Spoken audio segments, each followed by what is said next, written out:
સુરતની નવી સિવિલ હોસ્પિટલમાં એકવાર હજુ એક મહિલા ડોક્ટરની વાળ પકડી માર મરાયાની ઘટના બનવા પામી હતી.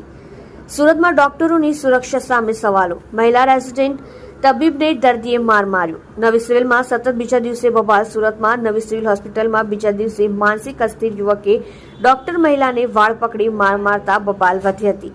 તબીબના વાળ પકડીને માર મારતા હોસ્પિટલમાં હોબાળો થયો હતો, જેના કારણે પોલીસ ઘટના સ્થળે પહોંચી હતી અને વધુ તપાસ હાથ ધરી હતી. તો માર મારનાર દર્દીને હોસ્પિટલના સ્ટાફે ખટોદરા પોલીસને સોંપ્યો હતો. ડોક્ટરોની સુરક્ષા સામે સવાલો. નવી સિવિલમાં સતત બીજા દિવસે બબાલ થતા હોસ્પિટલમાં સ્ટાફમાં રોષ જોવા મળ્યો હતો.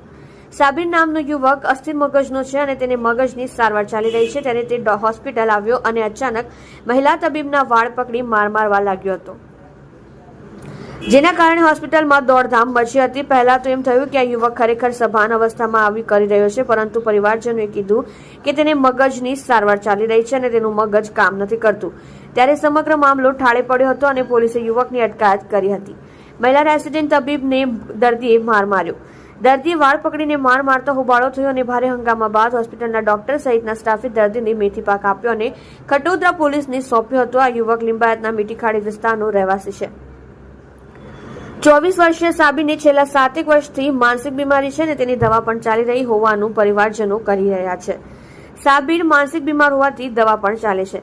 સાબિરની વાત કરવામાં આવે તો તે ઘરમાં પણ આવી જ રીતે મારામારી કરે છે તેવું પરિવારજનોનું કહેવું છે. ક્યારે તેના મગજમાં શું થાય છે તેની પરિવારજનોને પણ ખબર નથી રહેતી. ત્યારે આ યુવકે જાણી જોઈને કર્યું હોય તેવું માનસિક પ્રાથમિક રીતે નથી લાગી રહ્યું, તો પોલીસે સમગ્ર ઘટનાને લઈ તપાસ હાથ ધરી છે.